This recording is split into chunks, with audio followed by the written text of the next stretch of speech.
तुम्ही म्हणालात, की तुमच्या मैत्रीत असं झालंय, की ज्या गोष्टी तुम्हाला नव्हत्या आवडत किंवा तुम्ही म्हणतायत, की या बाद आहेत, त्या सरांनी अप्रिशिएट केल्या. अशा काय गोष्टी तुम्ही घेतल्या ह्या मैत्रीमधून? हिस्ट्री शिकताना आयझेनस्टाईन हा जो माझा खूप आवडता फिल्म मेकर आणि फिल्म शिक्षक आहे, रशियन फिल्म मेकर. तर तो असं म्हणतो, की तुम्ही काहीतरी प्लॅन करता हं. आणि मग तो प्लॅन फसतात त्यातल्या काही गोष्टी आणि art lies in that imperfection. हं. तर हे मला कन्सेप्च्युअली खूप आवडणारं वाक्य होतं. पण अदरवाईज काय होतं, तुम्ही जेव्हा क्रिएट करायला लागता ना, तर तुम्ही परफेक्टच करायला बघता. पुस्तकं बघता-बघता लक्षात आलं, की त्याच्या दुसऱ्या दिवशी पिकासोचा वाढदिवस आहे. सो आम्ही ठरवलं, की नाही काहीतरी करूयात आपण. मग विजय शिंदे होते पुण्यात त्यावेळेला आणि काही झालं, की विजय शिंदेंकडे जायचं. त्यांनाही ती फार आवडली. मग त्यांनी एक कॅनव्हास स्ट्रेच केला आम्ही मोठा आणि असं डिसाईड केलं, की दुसऱ्या दिवशी सकाळी आपण सारसबागेत जाऊ आणि सगळ्या आर्टिस्टना बोलवू आणि तिथल्या लोकांना पण बोलवू आणि तो पेंट करू एकत्र. डिप्लोमाला असताना थिसिसचा माझा एक विषय होता, त्यामध्ये Raza was one of the art. रजांना माझ्या एका मित्राने पत्र लिहिलं होतं आणि मग ते मुंबईला आले आणि त्यांनी आम्हाला भेटायला बोलवलं. सो ते NCPमध्ये राहायला होते वरती. तर मी नॉक केलं आणि त्यांनी दार उघडलं. दार उघडल्या त्यांनी पहिला प्रश्न विचारला, की पिकासो का बर्थडे कब था? कारण हा इव्हेंट झाल्यानंतर विजय शिंदेंनी त्यांना पत्र लिहून पाठवलं, की असं आम्ही पुण्यात केलं. हम्म. तर त्यांना ते इतकं आवडलं, ते पॅरिसमध्ये तिथल्या लोकांना त्यांनी ते वाचून दाखवलं आणि म्हणाले, की इंडियासारख्या ठिकाणी, पुण्यासारख्या ठिकाणी अशा खरं गोष्टी घडतात. फ्रान्समध्ये तुम्ही पिकासोचं काय करता?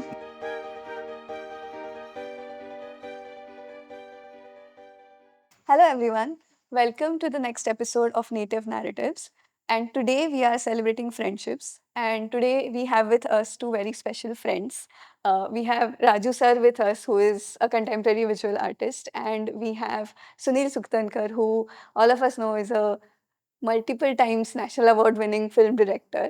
So, very, very happy to have you here. It's such an Thank you. honor having this conversation. And I was very excited जेव्हा राजू सरांनी सांगितलं, की तुम्ही दोघं खूप चांगले मित्र आहात आणि मला असं वाटलं, की ह्या थीमसाठी, या महिन्याच्या थीमसाठी तुमच्यासोबत बोलणं खूप इंटरेस्टिंग होईल. सो आपण सुरुवात करायला मला आवडेल, की कुठे तुमच्या मैत्रीची सुरुवात झाली? तुम्ही कुठे भेटलात? अवघड आहे आठवणं. माझ्या ॲक्चुअली मैत्री असं आपण म्हणतोय, तर ती माझ्या दृष्टीने खऱ्या अर्थाने सुरू झाली ती एक 7-8 वर्षांपूर्वी जास्त हं. म्हणजे नेक्स्ट लेव्हलवर गेली असं म्हणता येऊ शकेल. कारण आधी मला राजू पुण्यातला एक महत्त्वाचा व्हिज्युअल आर्टिस्ट आणि पेंटर म्हणून माहिती होता आणि कुठे ना कुठेतरी पुण्यात आपण असं वेगवेगळ्या कार्यक्रमात भेटत राहतो माणसांना आणि असं काय-काय चालू होतं. पण मला वाटतं 16-17 साली मला एक एक स्क्रिप्ट मी लिहिलं आणि माझ्या हं. डोक्यात त्याच्यामध्ये एक कॅरेक्टर होती, ज्याच्यामध्ये व्हिज्युअल इन्स्टॉलेशन कोची बिनालीमध्ये करणारी ती कॅरेक्टर असं मी लिहिलं होतं ओके. माझ्या स्क्रिप्टमध्ये. आणि पण त्याचा मला अभ्यास करणं आवश्यक होतं, की हे काय आहे? आणि तिथे कोची बिनाले मग जाऊन बघणं आणि त्याच्यामध्ये व्हिज्युअल आर्टिस्ट, इन्स्टॉलेशन आर्टिस्ट काय-काय करतात, त्यांचं एकूण मन समजून घेणं, असं सगळं मला आवश्यक वाटलं. म्हणून मग मी तेव्हा राजूशी जास्त असा प्रॉपर संपर्कात आलो. आणि तिथे कोची बिनालेला पहिल्यांदा गेल्यानंतर जेव्हा राजू भेटला, तेव्हा असं फटकन आमची मैत्री क्लिक झाली असं मला जाणवतंय. हो, बट त्यावेळेला मी गेलो होतो तेव्हा मी माझ्या शोसाठी प्रिपेअर करत हां, होतो. ओके. म्हणजे त्यावेळेला व्हेन्यू रिकामा होता आणि त्याला रिकाम्या हां, हां. व्हेन्यूचं हे बघायचं होतं. ओके. रिकामं वेअरहाऊस कोचीचं आणि असं. तिथे कसं दिसतंय, त्याची टेक्स्चर्स, त्याचा मोठा एक्सपान्स हे सगळंच बघायचं होतं आणि ते आणि एकदम मला तेव्हा मी 1 वर्ष आधीपासून ती जागा घेतली होती. कारण ते हं. मला 160 वर्ष जुनं वेअरहाऊस मिळालं होतं. ओह! आणि ते मग मी कंप्लीट रिस्टोअर केलं शोसाठी. आणि त्या वर्षी पण खूप पाऊस झाला तिथे. फ्लड सिच्युएशन झाली होती केरळमध्ये. ओह! त्यामुळे ते पुन्हा एकदा दोनदा रिस्टोअर करायला लागलं. तर त्या मधल्या पिरियडमध्ये येऊन हां, मी गेलं आलो ते. होतो. मग त्याच्यानंतर परत त्या स्क्रिप्टवरती काम त्यांनी हो, चालू केलं. हो. मग मध्ये गॅप पडली त्या करेक्ट, करेक्ट, त्या करेक्ट. स्टोरीला. मग अजून झालं नाही मला ते. हो, नाही आम्ही अनफॉर्च्युनेटली ती फिल्म अजून झालेलीच नाहीये. पण ओह! म्हणजे मला ओके. असं वाटतंय ती होईल केव्हातरी आणि त्याच्यात खरोखरच याचं खूप कॉन्ट्रिब्युशन मी घेणारच आहे, असं मी ठरवलेलंच आहे. पण तेव्हा आमची ॲक्चुअली कोचीला दोस्ती होण्याचं कारण आणखीन एक पण आहे, ते म्हणजे आमचं फूड बद्दलचं प्रेम हे तिथे पटकन जॉइन झालं. म्हणजे अमुक एक चहा, अमुक एक कॉफी, हं. अमुक ठिकाणचं भात आणि सांबार असेल, हे असेल. फक्त अर्थातच त्यात एक लगेचच आम्हाला दरी लक्षात येते म्हणजे तो व्हेज आहे. ओह! मी प्रॉपरली नॉनव्हेज आहे. पण त्याने फरक नाही पडला. म्हणजे आम्ही ती अशी ठिकाणं बघत होतो, की दोघंही एकमेकांना आवडेल अशा ठिकाणी आलटून-पालटून कसं जाऊ शकू वगैरे. असं करत-करत ते खाण्यापिण्यातून खूप छान मैत्री तयार झाली असं मला तरी वाटतं. आणि तो कॉमन फॅक्टर तो सिनेमा आहेच म्हणजे हं. राइट. तो तुम्ही म्हणालात. Love of cinema. कारण माझं कॉलेज मी अभिनवमध्ये होतो त्यावेळेला अर्धा वेळ म्हणजे कॉलेज संपल्यानंतरचा वेळ माझा नॅशनल फिल्म आर्काइव्हला जायचा. हं. तिथले फेस्टिवल्स तिथले ते आणि त्याच्यातनं मग हा जेव्हा भेटेल तेव्हा आपोआपच विषय निघतात हो, ते हो. अगदीच, अगदी. सिनेमा कसं म्हणजे असं त्याला ट्रिगर पॉइंट्स कुठले नसतात ते आपोआप आपोआप कॉन्व्हर्सेशन्स येस होत आणि जातात. काही-काही वेळेला मी असं म्हणतो, की खरंच मला म्हणजे ऑब्व्हियसली कोणी प्रेक्षकामधल्या बघणाऱ्यांनी ऑफेंड होऊ नये. पण फिल्मवरच्या गप्पा सुरू झाल्या, की मला खरंच मजा येते. बरोबर. आहेत मला वेगळ्या क्षेत्रातली मित्रमंडळी नाही आहेत असं नाही म्हणता येणार. पण थोड्या वेळानंतर माझं असं थांबतंच. पण फिल्म लव्हर्स तर असतील. मग ते कोणी असू देत. मग ते बाय प्रोफेशन ते व्यक्ती कोणीही असू शकतात. पण फिल्मचं पॅशन सापडलं, की खरा धागा जुळतो असं आहे नक्की. आणि तो याच्या बाबतीत खूपच छान जमला. कारण ते मला माहिती नव्हतं तोपर्यंत. आणि चित्रकला ही माझी लहानपणापासून खूप आवड होती. म्हणजे ओके. ते मी नंतर राजूला म्हटलं, की माझं शाळेत असताना असं खूप 8-10 गोष्टी असतात ना डोक्यात आपल्या. त्याच्यात एक जे किंवा अभिनवला जायचं, चित्रकार व्हायचं असं पण होतं. मग ओके. ते चित्रकलेच्या परीक्षा दे वगैरे अशा शालेय गोष्टी केलेल्या होत्या. पण माझ्या डोक्यात असं कार्टुनिस्ट होण्याचं भयंकर होतं. म्हणजे मला ते काही-काही वेळेला असं "अरे रे! हे राहून गेलं" असं एक वाटणारं पॅशन आहे ते. पण त्यामुळे त्या क्षेत्रातल्या माणसांबद्दल मला खूप प्रेम आणि आदर कायम वाटत राहिला. म्हणजे सुदैवाने मला पेंटिंग आणि पेंटर्स ही गोष्ट किती महत्त्वाची आहे आणि किती रिस्पेक्टेबल आहे, हे एरवी खूप लोकांना माहितीच नसतं. तर बरोबर. तसा मी नव्हतो हे एक बरं झालं. त्यामुळे त्याही बाबतीत आमचं चांगलं जमलं असेल असं मला वाटतं. तो कार्टुनिस्ट म्हणतोय म्हणजे तो पॉलिटिकल कार्टुनिस्ट म्हणतोय ऍक्च्युली. हो, सगळं म्हणजे हां. आर.के. लक्ष्मण आहेत, मंजुळ एक आहेत. तो रेष काढली तरी पॉलिटिकलच झालं. म्हणजे खूपच, खूपच. तसं. तो हो. तो अजून एक कॉमन फॅक्टर आहे म्हणजे why we click. Okay. So we have some views. हो. म्हणजे पॉलिटिक्स जुळणं हा पण एक खूप मोठा मुद्दा आहे आणि मला असं वाटतं गेल्या 10-15 वर्षात तो खूप सीरियस मुद्दा झालाय. हं. म्हणजे अनेकदा तर काही म्हणजे असं अनेकदा लोक म्हणतात, की तुम्ही मित्र गमावले की काय पॉलिटिक्सच्या पायात म्हणून. तर मला ॲक्चुअली असं वाटायला लागलं, की ते मित्र गमावले असं एक्झॅक्टली म्हणता येणार नाही. तर त्यांचं पॉलिटिक्स नावाच्या गोष्टीचं अंडरस्टँडिंग आणि त्यातून जो वर्ल्ड व्ह्यू दिसायला लागला, त्यांनी मला वाटेनाशीच झाली मैत्री. आणि मग ओके. ते सोडूनही काही प्रेमाने टिकून राहिलेत मित्रमंडळी. नाही असं नाही म्हणता येणार. पण जेव्हा ते पण जमतं आपलं पॉलिटिकल अंडरस्टँडिंग कारण ते पॉलिटिकल म्हणजे फक्त ना आत्ताची डेमोक्रेसीची परिस्थिती किंवा इलेक्टोरल पॉलिटिक्स असं नसतं. तो तो तुमचा वर्ल्ड व्ह्यूच असतो. म्हणजे राइट. ते फ्रीडम ऑफ एक्सप्रेशन असेल, डिक्टेटरशिपकडे बघण्याची तुमची दृष्टी असेल, प्रत्येक माणसाने त्याचं मत व्यक्त करणं या या गोष्टीचं महत्त्व असणं असेल. आर्ट आणि आर्टिस्ट यांचं एकूण लार्जर पॉलिटिक्समधलं स्थान, या सगळ्याच गोष्टी जुळायला पाहिजेत. त्याचं तसं नसलेलं माणूस असेल, तर मग याचं मी काय करू? असं होऊ शकलं असतं. एरवी तो माणूस आवडला तरी. ओके. बरोबर. इंटरेस्टिंग. येस. आणि मला असं जाणून घ्यायला आवडेल, तुम्ही म्हणालात, की त्यांचं सिनेमाबद्दलचं जे प्रेम आहे, हं, हं. सिनेमा डिस्कस करताना किंवा तुमच्या बाकी जे मित्र आहेत, मैत्रिणी आहेत हो. सिनेमाच्या फील्डमधले आणि व्हर्सेस एक कंटेम्पररी पेंटर आर्टिस्ट बरोबर. ह्यांच्याशी फिल्म्सबद्दल बोलणं आणि त्यातून तुमचे जे टेक अवेज आहेत, त्यात ते कसे वेगळे किंवा सेम हं. होते? ईदर. नाही, ते खूप इंटरेस्टिंग आहे असं मला वाटतं. म्हणजे तू तुझ्या बाजूने सांगू शकशील. पण मला छान वाटणारी गोष्ट अशी आहे, की अ, एक तर काय होतं वर्ल्ड सिनेमा खूप कमी मंडळी बघतात. ओव्हरऑल जनरल आपलं जे मासेस आहे म्हणतात, ते आपला मेनस्ट्रीम सिनेमा बघत असतात. थोडंसं आता ओ-टी-टी किंवा याच्यामुळे ओपन अप झालं, तरी मग रिजनल सिनेमा असेल, वेगवेगळ्या देशातला सिनेमा असेल, त्यातलाही एक असा छोटा नॅरो पाथ असतो मेनस्ट्रीम सिनेमाचा. त्याच्या बाहेरचं जे एक ऑफबीट वर्क आहे, पॅरलल सगळं चाललेलं, ते आवडीने बघणारी आणि समजणारी माणसं ओव्हरऑल कमीच भेटतात. आणि मग ते रेफरन्सेस पटदिशी आले, म्हणजे आता उदाहरणार्थ मी ब्युन्युएल म्हटलं, तर म्हणजे कोण ब्युन्युएल? असं राजूला होणार नाही. मी तार्कोव्स्की म्हटलं, त्याला म्हणजे काय ते कळेल. किंवा मग जर्मन एक्सप्रेशनिस्ट सिनेमा हा जेव्हा ब्लॅक अँड व्हाईट काळामध्ये आला, त्या काळामध्ये काय प्रयोग केले गेले, हे मी फिल्म हिस्ट्रीमध्ये शिकलोय. तर बरं. इथे मला एकदम एक्सप्रेशनिझम नीटच कळणारा पेंटरच सापडतो, की ज्याला तर ते आणखीनच कळतंय, की त्यांनी पेंटिंगमधून सिनेमामध्ये आणण्यासाठी काय प्रयोग केले किंवा ब्युन्युएल आणि दाली यांनी एकत्र काहीतरी प्रयोग केले म्हणजे काय? तर या सगळ्या ज्या गोष्टी आहेत, या त्याच्याशी बोलताना मला आणखीन मजा येते किंवा सिनेमामधली एखादी फ्रेम असेल, नुसती फ्रेम नाही खरं. अनेकदा आपल्याकडे तर खूप लूजली माणसं म्हणतात, की पेंटिंग सारखी फ्रेम दिसते वगैरे. हे खूप तसं शॅलो वाक्य आहे. पण सिनेमामध्ये फ्रेमपासून, कॅमेरा मूव्हमेंटपासून, लाईट्स इन्क्लुडिंग साउंड या सगळ्यातून एकूण इमेजरी जी काही हं. तयार होत असते, तर ज्याला इमेज ही गोष्ट मुळात कळते आहे त्याच्या डिसिप्लिनमधून. त्याचा रिस्पॉन्स ऐकायला किंवा अ, गप्पा मारायला पण खूप छान असतो. आणि दुसरं कसं की तो ती क्राफ्ट करतोय ना, बरोबर. तर त्यात एक क्राफ्टचा भाग आहे आणि ते क्राफ्ट ट्रान्सेंड होऊन त्याचं काहीतरी एक इमेजरी तयार होणं आणि त्याचा एक इम्पॅक्ट लोकांवरती होणं. तेव्हा मग हे सगळे लेयर्स बोलता येतात आणि असं सांगायला नाही लागत की आता मी क्राफ्ट बोलतोय बरं का, हं. किंवा हं. आता मी तुझ्या एक्सप्रेशन बोल, ते फ्लुएंट सगळे येतात, कारण he is practising that.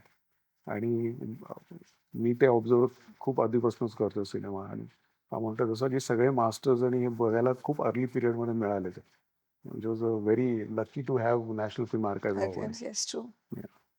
I have been there as well. I think अलियन्समध्ये जेव्हा मी होते, हं. तेव्हा सतत त्यांचे फिल्म फेस्टिव्हल्स आणि गॉयथाचे पण हो, फिल्म हो. फेस्टिव्हल्स NFAला व्हायचे आणि मी तेव्हा प्रभात रोडला राहायचे. त्यामुळे लिटरली मागे 5 मिनिटात हो, पोहोचू खरंय, शकेन आणि खरंय. त्याच्यानी जेवढा वर्ल्ड व्ह्यू चेंज झालाय किंवा सिनेमाबद्दलचं हे दुसरं चेंज असं होतं झालंय. की तेव्हा इंटरनेट नव्हतं ना, हं. तर हं. त्यावेळेला ते exposure to the film was really amazing. म्हणजे जे काही आर्टिस्ट वगैरे बघायचो आम्ही ते लायब्ररीजमधनं बघायचो, पुस्तकांमधनं. पण कॉन्टेम्पररी वर्ल्डमध्ये काय चाललंय, काही काही फेस्टिवल्स यायचे फ्रेंच किंवा जर्मन, हं, त्याच्यामध्ये हं. कॉन्टेम्पररी सिनेमा काय कसा आहे हे हं. बघायला मिळायचं त्यावेळेला. राइट. जे इंटरनेट नसल्यामुळे आता आपल्याला ॲक्सेस सगळीकडे आहे, पण तेव्हा तो नव्हता. तर त्यावेळेला हं. ते जास्ती इम्पॉर्टंट वाटायचं की खूप महत्वाचं आहे ते तिथे जाणं. तर आणि तो तेव्हा एफ-टी-आय आणि NFI हे सुद्धा मुक्त होते. हो, हो, म्हणजे हो. पुन्हा कंप्लीट. आणि हाच तो पॉलिटिकल मुद्दा आहे. कोणीही असं माणसं जाऊ शकतायत. वेगवेगळ्या डिसिप्लिनची माणसं तिथे वेलकम केली जातायत आणि त्यांना तो ॲक्सेस मिळतोय. हो. हे वातावरण यासाठीच महत्वाचं आहे. आणि ते ते आता कमी-कमी होत जातंय खरं अनफॉर्च्युनेटली. त्यामुळे अ, हे इंटरनेट वगैरे सगळं झालं तरी त्यांचा जो खजिना आहे तो आता बंद होईल हो, की काय अशी मला भीती वाटते खरं. ते खरं आहे. हं. म्हणजे तो हा म्हणतो तसं लिटरली सगळ्यांनाच ॲक्सेस होता. म्हणजे आर्काइव्हमध्ये पण तो त्याची लायब्ररी एक छान. तिथे जाऊन तुम्ही काही रेअर स्क्रिप्ट्स पण वाचू शकायचं तिथल्या. ते पण बरोबर. होतं. सो अमेझिंग होतं ती. नक्की. तो मात्र बदललाय आता, म्हणजे प्रकार बदलला. आणखीन एक गोष्ट खरं म्हणजे आता आम्ही एका एका फ्रेममध्ये बसून बोलतोय आणि त्यामुळे मला याचं तोंडावरच ह्याच्याविषयी काही चांगलं बोलावं लागेल. पण आपण ते समजून घेऊ. ते अशा अर्थाने, की मला एक चांगलं काय वाटलं, की माझ्या मनात सुद्धा म्हणजे फिल्म मेकर्स हे आर्टिस्ट असतात. पण ते बिचारे इतक्या कमर्शियल आणि व्यावहारिक बर्डननी असे काय म्हणतात दाबले गेलेले असतात, की हळू आम्ही स्वतःला आर्टिस्ट समजणं बंदच करतो. आम्हाला किंवा उलटं म्हणजे आम्हाला काही वेळेला प्लीड करायला लागतं, की अहो आम्हालाही आर्टिस्ट समजा असं म्हणून. पण अदरवाईज पेंटिंग किंवा या रिअल अर्थाने आर्टिस्ट जे मानले जातात, तर ते समाजापासून खूप तुटल्यासारखे असतात, असं मला काही लोकांकडे बघताना वाटलं होतं. हं. आणि अशा अर्थाने, की म्हणजे त्यांच्या कलाकृतीतून ते व्यक्तही होत असतील, पण समाजातल्या चळवळी असतील, एकूण ग्रासरूटमध्ये काय चाललं आहे, त्याचे एक वेगवेगळं समाजाचं स्ट्रक्चर समजणं, समाजातले प्रश्न समजणं, त्या सगळ्याचं सिनेमामध्ये काय रिफ्लेक्शन होतंय किंवा आता जसं सुमित्रा भावे आणि मी आमचं जी काही फिल्म मेकिंगचं करियर चालू होतं, तर त्यातल्या फिल्मकडे ही मंडळी कशी बघतात याचं मला फार कुतूहल होतं. हं. कारण त्यातल्या अनेकांना असं वाटायचं, की हां, हे काय सामाजिक चित्रपट करतात. त्या अर्थी हे काहीतरी आर्टिस्टिकदृष्ट्या कमी प्रतीतच असेल, असं पण म्हणणारी काही माणसं मला भेटलेली आहेत. हे आणि पाहिजे आमची नाही तर ते पाहिजेच. हां, आणि आमची धडपड अशी होती, की हो, आमचे विषय सामाजिक महत्त्वाचे आहेत, त्यासाठी ते बनवले जात आहेत. पण ती फिल्म आर्टिस्टिकली कमी होता कामा नये यासाठी आम्ही जीव तोडून प्रयत्न करतोय. तर मला राजीवचं असं जाणवलं, की हे कळणारा तो होता आणि त्या रिस्पॉन्सने मला खूप ॲश्युरन्स मिळाला, की ओके, म्हणजे आर्टमधल्या एका महत्त्वाच्या माणसाला सिनेमॅटिकली किंवा आर्टिस्टिकली पण आपली फिल्म आवडतेय. ही पण एक मला वाटतं त्या मैत्रीमध्ये जुळणारा खूप चांगला धागा होता असं मला वाटतं. हो. एक व्हिज्युअल सांगायचं त्याच्या सिनेमामधलं, म्हणजे ते 10वी मध्ये मागे साने गुरुजींचं हो, हो. मोठं पोर्ट्रेट आहे. आणि तो मुलगा असा थबकतो. हो. अमेझिंग ते जे व्हिज्युअल आहे ते, म्हणजे खूप पॉवरफुल व्हिज्युअल आहे ते, म्हणजे करेक्ट, करेक्ट. लक्षात राहण्यासारखं. हो. ते म्हणजे तू म्हणतोस तसं म्हणायला नाही पाहिजे कदाचित. नाही, पण इव्हन आता तो एक कप चहासारखी फिल्म आहे हो, आमची, तर मला ती जी फार आवडलेली. तर ती राईट टू इन्फॉर्मेशन बद्दलचं एक कथानक हो. आम्ही तयार केलेलं होतं हे ते. पण हा नंतर केव्हा तरी असंच गप्पांमध्ये तो म्हणाला, की "अरे मला त्यातले इतके अनेक ठिकाणं आवडतात, ज्या पद्धतीने ते कोकणातलं घर दाखवलंय, त्यातले सगळ्या वेगवेगळ्या इमेजेस आहेत. अंधारामध्ये ते कसे गाणी म्हणत बसले इथे ते वगैरे असं काय-काय त्याच्याकडून रिकॉल झाल्यानंतर मला असं वाटलं, ओके, म्हणजे कुणाच्या तरी व्हिज्युअल मेमरीमध्ये आपला सिनेमा आहे. एका महत्त्वाच्या व्हिज्युअल आर्टिस्टच्या. हे खूप छान गोष्ट होती. पण हे असं म्हणजे याच सिनेमाचं असं नाही, असे एक हां. राहतात बरीच व्हिज्युअल्स, त्यापैकी ही पण आलेली आहेत. मग भेटला की सांगायला लागतं, की अरे हे महत्वाचं आहे. किंवा आस्तू मी जेव्हा हं, बघितला, हं. हं. तोही खूप सुंदर सिनेमा. तो पाहिला नव्हता मी पूर्वी, आणि बरं. लॉकडाऊनच्या वेळेला माझे वडील गेले. माझ्या वडिलांना डिमेन्शिया होता, आणि त्याच्यानंतर हा मी सिनेमा त्याला लगेच फोन केला मी, की कसे कितीतरी गोष्टी मला त्या दिसल्या, ज्या खूप रिअलिस्टिक वाटल्या मला, की असंच झालं होतं आणि असंच होत हं, होतं. हं. सो हे खूप सुंदर डेपिक्ट झालंय. म्हणजे नॉर्मली सिनेमा आपण काही म्हटलं तरी मेक बिलीव्ह आहे. हं. पण आपल्याला ते माहिती असून देखील इतकं जास्त रिलेट करणं त्या सगळ्या स्टोरी आणि व्हिज्युअल्सना वॉज सो अमेझिंग एक्सपिरियन्स. हं. आणि मला असं वाटतं तुमच्या कामामध्ये तुम्ही जसं म्हणालात, की पॉलिटिकल आयडिओलॉजीज मॅच होणं हा एक विषय आहे. पण जसं म्हणजे तुम्ही म्हणालात, की तुम्ही आणि सुमित्राताईंनी खूप समस्यांवर बोलणारे सिनेमे असतील किंवा लघुपट असतील असे बनवले. आणि मी जेव्हा वाचत होते सर, तर तेव्हा मला असं झालं, की रायगड ॲक्टिव्हिस्ट असेल किंवा मग तुम्ही इव्हन बाकी जे काही होतंय समाजामध्ये त्याबद्दल तुम्ही पण काम केलेलं आहे आणि तो पण मला एक कॉमन थ्रेड वाटला तुमच्या नक्कीच. रायगड मैत्रीचा. ॲक्टिव्हिस्टमध्ये होता हा. हं. He was my artist in right. That. हो. म्हणजे त्यात तेव्हा ॲक्चुअली आपण कोलॅबोरेटिव्ह हो, आणि ते सुरू झालं. खरंच इंटरेस्टिंग होता तो पण अनुभव. म्हणजे मला त्यांनी राजूनी असं क्युरेट करणं रायगड ॲक्टिव्हिस्टासारखं ठिकाण आणि तिथे मेधाताईंना बोलवणं, मेधा पाटकरांना बोलवणं, त्यांचं सगळं आंदोलन आणि अ, अ, अ, गिरणगावमधलं सगळं कामगारांचं आंदोलन, या दोन्ही आंदोलकांना तिथे बोलवणं आणि त्यांच्याशी आर्टिस्टना एकत्र बोलवून त्यांच्या आयडियाज त्यातून निर्माण व्हाव्यात असा विचार करणं, ही मला खूप मोठी व्हिजन वाटली त्यावेळेला. आणि त्यामुळे म्हणजे नर्मदा बचाव आंदोलनाच्या एका टप्प्यावरती म्हणजे 94 साली 25 वर्षांपूर्वी सुमित्राताईंनी आणि मी जी लाहा म्हणून फिल्म केली होती, जी मला खूप साधी फिल्म वाटत होती. तर मी त्याला म्हटलं, "अरे, ती आता खूप जुनी झाली फिल्म आणि ती त्याचा कॅमेरावर मी स्वतःच केलंय, 16 वरती ती फिल्म केली आहे. त्याचं खूप ग्रेनी असं काहीतरी आमच्याकडे आहे आता अस्तित्वात."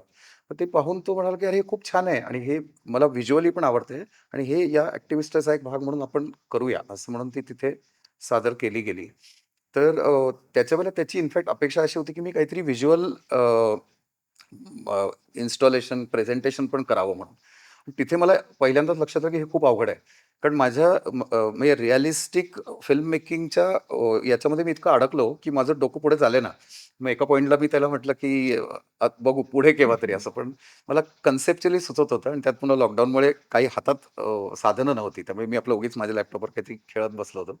पण ते त्याला कन्सेप्च्युअली इंटरेस्टिंग वाटत होतं. पण ती कन्सेप्ट क्रिएट करण्याइतपत मला त्यावेळेला माझं टॅलेंट चाललं नाही. तेव्हा मला लक्षात आलं, की हा एक जो मुक्तपणा पण आहे व्हिज्युअल आर्टिस्टचा, तो खूप शिकण्याजोगा आहे. म्हणजे या अदरवाईज रिअलिस्टिक फिल्म मेकिंग करणाऱ्या माझ्यासारख्या माणसांना असं. म्हणजे ते लहा त्यांनी दाखवली नाही.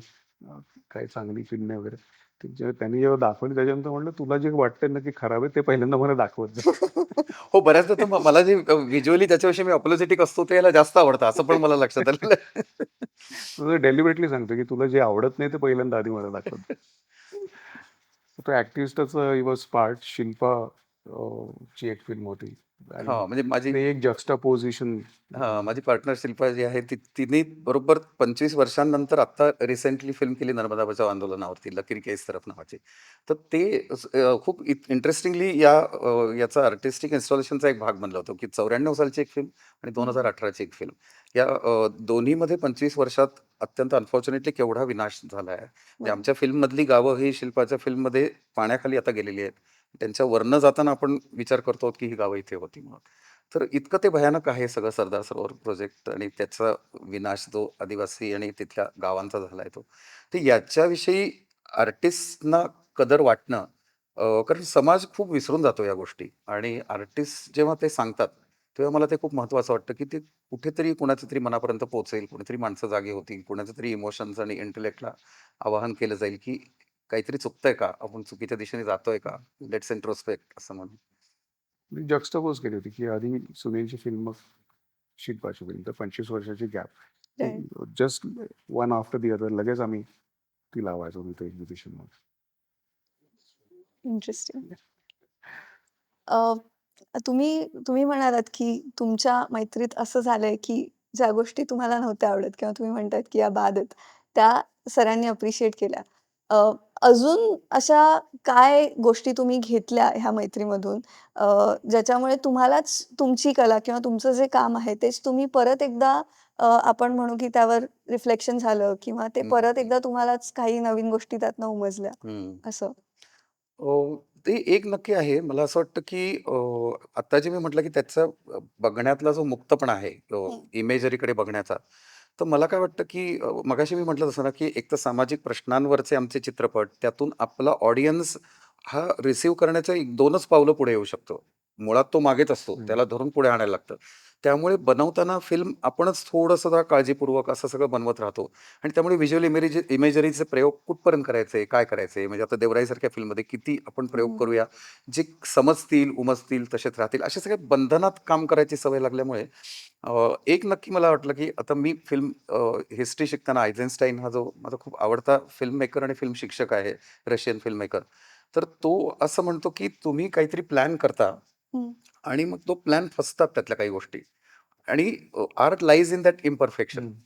तर हे मला कन्सेप्च्युअली खूप आवडणारं वाक्य होतं. पण अदरवाईज काय होतं, तुम्ही जेव्हा क्रिएट करायला लागता ना, तेव्हा तुम्ही परफेक्टच करायला बघता आणि मग काही वेळेला खूप इंटरेस्टिंग इम्परफेक्शन्स सापडायला लागलेले असतात. पण तुम्ही ती डिनाय करता, की नाही, नाही, हे इम्परफेक्ट आहे, हे नको. आणि पण इम्परफेक्शन वेगळं असतं. म्हणजे त्यावेळेला त्या इम्परफेक्शनमधनं म्हणजे एखाद्या आउट ऑफ फोकस झालेल्या शॉटमधून तुम्हाला काहीतरी सापडत असतं. हं. एखाद्यात चुकलेली फ्रेम ही इम्बॅलन्स न वाटता खरंच वेगळं फ्रेमिंग वाटू शकतं. या गोष्टींचा शोध घेणं हे काही वेळेला मग आम्ही थांबवतो. कारण आम्ही त्या एका याच्यात अडकलेलो असतो, असं मला वाटतं. तर तसं जेव्हा मी याची इमेजरी आणि याचे इमेजरीचं अंडरस्टँडिंग बघायला लागलो, तेव्हा मला सांगितलं, "अरे, याचा शोध घ्यायला पाहिजे." हं. आणि म्हणजे काही प्रमाणात आम्ही तो घेत होतो. म्हणजे आता आमच्या पूर्वीचे डी-ओ-पी असतील ना, तर आपण बघतो की टेलिव्हिजनपासून किंवा तेव्हाच्या जुन्या हॉलिवूड फिल्म्समधून एक असे कॉपी बुक पद्धत असते, की ॲक्टर इथे असेल, तर ती फ्रेम अशी असेल. मग त्याला ते गोल्डन रेक्टँगल आणि मग गोल्डन मीन वगैरे असे सगळे ते क्लास टेक्स्टबुक्समधले क्लासिक. शब्द आहेत. त्यामुळे ती फ्रेम अशी असेल, अशी असेल, अशी असेल. त्यात इथे ॲक्टर असेल, इथे ही फ्रेम, इथे ही फ्रेम. एक माणूस बोलतोय, तर कॅमेरा इथे आणि त्याचं if he is looking this way, तर मग इकडे एवढी जागा सोडली पाहिजे. तर राइट. आम्हाला हळू त्याचा एक रिबेल मनात तयार होतं, की का असं? त्यामुळे आमचा डी-ओ-पी म्हणायचा, की ही फ्रेम आहे आणि इथे फेस आहे आणि मी मी इकडे बघतोय ना, तर मग इथपर्यंत जाऊ. आम्ही त्याला म्हणायचो, "इथपर्यंत का नाही? इथपर्यंत का नाही? आणि मग इथून पुढे मोकळी जागा का नाही? मला हे असंच हवंय. हे प्रोफाईल हवंय." तर हे एक्सपेरिमेंटेशन करायची इच्छा व्हायची. पण काही वेळेला मग तुमच्या बरोबरची माणसंही थोडी घाबरट असतात. मग ते नाही होत असं. पण त्याचं एक बळ नक्की मिळतं, की आता हं. हा जो म्हणाला तसं, की त्या इम्परफेक्ट किंवा या गोष्टी उलट छान वाटतायत. असं म्हटल्यानंतर मला आता पुढे इथून असं वाटतं, की हां, मग मी हे करून बघेन, की आणि मला there is lot on stake hmm, also ना. याचं जे मीडियम राइट. आहे त्याच्यात पैसे, वेळ, खूप लोक, असं सगळंच इन्व्हॉल्ड आहे. त्याच्यामुळे हं. स्टुडिओमध्ये मी पेंट करताना इट कॅन हॅपन एनिथिंग. पण हे खूप स्टेकवरती आहे. हे मीडियम जे आहे, हे मीडियम प्रॉब्ली फार अलाउ नाही करत हं. त्याला. खूप लोकं इन्व्हॉल्व्ड आहेत आणि खूप हं. पैसे आणि सगळंच इन्व्हॉल्ड आहे त्याच्यामध्ये. राइट. सो तो एक ते लिमिटेशन डेफिनेटली आहे. हो. पण त्यातल्या त्यात पण काहीतरी करता आलं तर. आणि दुसरं अजून एक म्हणजे मी याला असं म्हणतो, की मला राजू जे वर्कशॉप्स घेत असतो, हम्म. अंडरस्टँडिंग ऑफ मॉडर्न लिटरेचरच म्हणतो, मॉडर्न Right. आर्ट. तर या सगळ्या गोष्टींचं तर मला अजून त्याच्यातली समज खूपच कमी आहे नक्की हे कळतं मला. म्हणजे मी खूप पेंटिंग्स बघतो जगात वेगवेगळ्या ठिकाणी फिल्म फेस्टिव्हल्समध्ये जायला लागलं, की तिथे म्युझियम्स, पेंटिंग्स बघणं हा खूप महत्त्वाचा हे आहे. पण मॉडर्न आर्ट किंवा क्लासिकल आर्टमधले सुद्धा खूप म्हणजे स्टॉलवर्ड्सच बघितले गेलेत. आत्ता कॉन्टेम्पररी जे प्रयोग चाललेत ना, ते बघताना अजूनही मी अनसेटल्ड असतो. मला ते ॲप्रिशिएट होतात, पण ते पूर्ण माझ्या आतपर्यंत येतात की नाही. How to enjoy that art किंवा त्याचा आस्वाद कसा घेऊया, याच्याबद्दल मला अजून हवंय खरं म्हणजे. आता हम्म. त्याला अजून वेळ नाही झालेला, पण मला ते आवडेल करायला. कारण ते जितकं वाढेल ना, तितकं आपली पर्सनॅलिटी, त्याचं एनरिचमेंट ही वाढत जाते नक्की असं मला वाटतं. इंटरेस्टिंग. आय थिंक सेम प्रश्न तुम्हाला आहे, की हम्म. ह्या मैत्रीनंतर म्हणजे जसं सरांनी सांगितलं, तसं तुमचे काय टेकअवेज किंवा तुम्हाला काय उमजलंय तुमच्या कामाबद्दल असं? बेसिकली डायरेक्ट कामामध्ये तसं रिफ्लेक्शन नाहीये, पण एक स्पेस अशी असते ना, की तुम्हाला काही कॉमन गोष्टी आहेत, त्या बोलायची इच्छा असते किंवा आता त्याच्याच कामाबद्दल बोलत नाही. मी एक नाटक बघितलं समजा हं. कुठलंही हं, तिसऱ्या हं, माणसाचं किंवा एखादा सिनेमा बघितला, की त्याच्यावरती पण आम्ही खूप चर्चा करतो. हं, हं, मग त्याच्यातले हे सगळे लेयर्स पण बोलतो सगळ्याच टाईपचे. पण हे खूप आवश्यक आहे इन अ सेन्स, की मला ॲज अ व्हिज्युअल आर्टिस्ट मी त्याच्यातनं काय घेतोय? मग याचे पॅरलल्स याचे इंटरसेक्शन्स कुठे होत आहेत हं. फिल्म मेकर्सचे? ते ह्या कॉन्व्हर्सेशनची खूप मोठी गरज आहे. म्हणजे hmm, I been always trying to do this cross discipline dialogue. कारण मला असं वाटतं, की आपण आपल्या आपल्या कामामध्ये एका सर्क्युलर थॉटमध्ये असतो. हं, हं. जर त्याला आपण कोणाशी तरी बोललो, तर probably that circular thought becomes a spiral. Hmm. So that opportunity is very important. आणि ते खूप स्विफ्टली होतं. कुठेही म्हणजे काही बघितलं या त्याच्यावरती चर्चा होतेच डेफिनेटली. आणि हा नंतर तर लिहितो म्हणजे व्यवस्थित हं, प्रॉपर हं. हो. हो. याच्यावरती. Facebookवरती रिव्ह्यूज. लिहितो. माझा राइट. प्रयत्न चालू असतो. येस. हं, हं. नाही, हे मात्र खरं आहे. कारण तशा गप्पा होऊ शकतील अशी माणसंच कमी पडतात. आणि हं. त्याच्यामध्ये कसं आहे, की एकमेकांना एखादी गोष्ट वेगवेगळी म्हणजे कुणाला आवडली आणि कुणाला नाही, तरी गप्पा होऊ शकणं, ही पण एक ओपननेस त्याच्यात लागतो. असं नाही, की आपण प्रत्येक वेळेला रिअश्युरन्सच बघत असतो, की मला हं. एखादं नाटक आवडलं आणि तुलाही आवडलं, चला बरं झालं. हा तो नाही हेतूच नाही. नाहीये. तर तुला का नाही आवडलं? तर या कारणामुळे. अच्छा, पण तरी मला त्यातलं हे आवडलं. अच्छा, त्यामुळे तसं झालं का?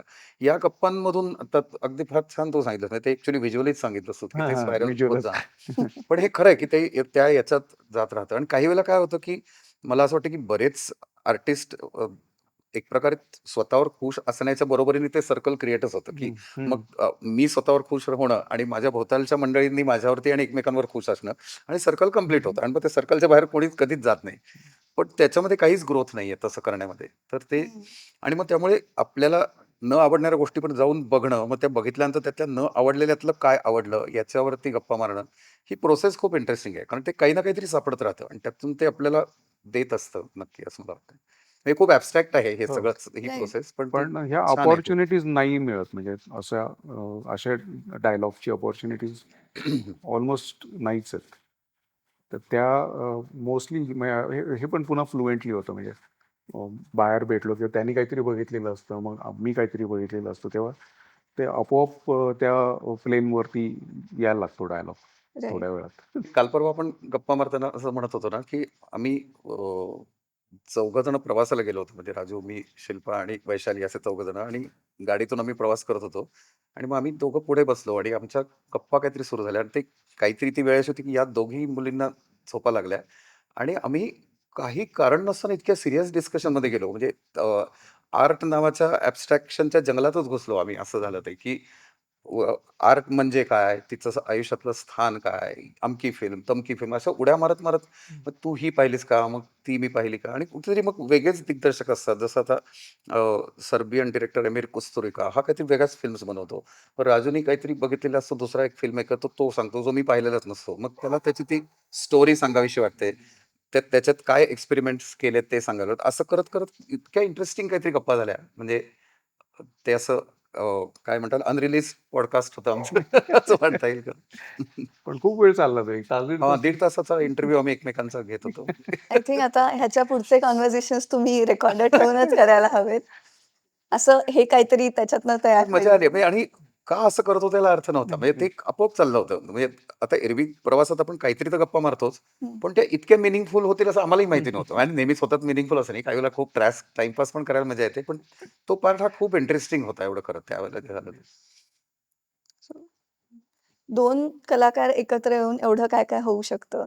तर म्हणजे आणि तुम्ही असं म्हणताय, की त्या अपॉर्च्युनिटीजच नसतात, की तुम्ही कोणाशी तरी जाऊन अशा चर्चा करा आणि तुम्ही तो एक प्रयत्न केला होता इन्फॉर्मल्स थ्रू. राईट. सो त्याबद्दल तुम्हाला काय बोलायला आवडेल? इन्फॉर्मल्सचं असं झालं, की मी आणि माझा एक मित्र आहे ना, नितीन आडप, आम्ही कॉलेजच्या लायब्ररीत बसलो होतो आणि पुस्तकं बघता-बघता लक्षात आलं, की त्याच्या दुसऱ्या दिवशी पिकासोचा वाढदिवस आहे.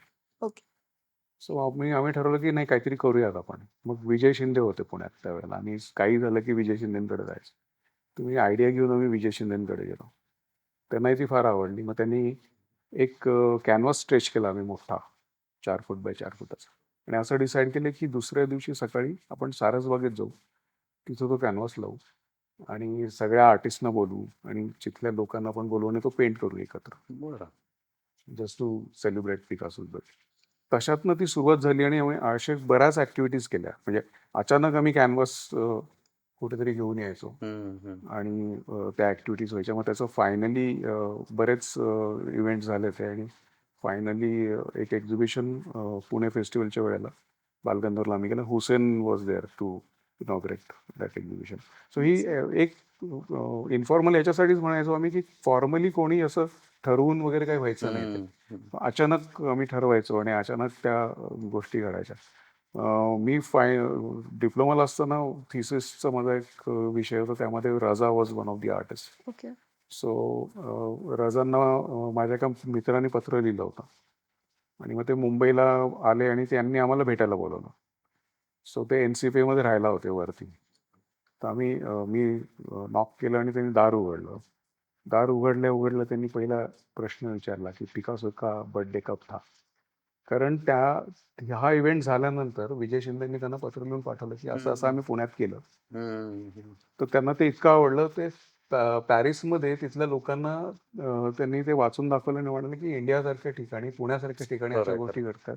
फ्रान्समध्ये तुम्ही पिकासोचं काय करता? असं त्यांनी तिचा प्रश्न विचारला. तर इन्फॉर्मल हा एक वेगळा कम्युनिटी चा एक प्रोजेक्ट आहे आणि त्याच्यामध्ये आयडिया अशी होती की सगळ्या आर्टिस्टनी एकत्र यावं आणि त्याच्याबरोबर सगळ्या लोकांनी पण एकत्र यावं आणि असंच इन्फॉर्मली काम करावं आणि काम करता करता चर्चा होतेच. हं. आणि ही पुन्हा एक अपॉर्च्युनिटी मी अजूनही तो प्रयत्न करतो की आर्टबद्दल कोणाला कसं चावी मारता येईल की बोला. तर त्या अपॉर्च्युनिटीज पण क्रिएट करता येतात. तर त्या इन्फॉर्मलमध्ये त्या झाल्या बऱ्यापैकी आणि त्याच्यातनं बरेच लोक जोडले पण गेले. हं. आणि एक फायनल आम्ही एक कॉमन पेंटिंग केलं. त्याच्यामध्ये हुसेनने पण पेंट केलं. ते स्टेजवरती पुणे फेस्टिवलच्या वेळेला. Amazing. Husain was part of that. Hmm, hmm.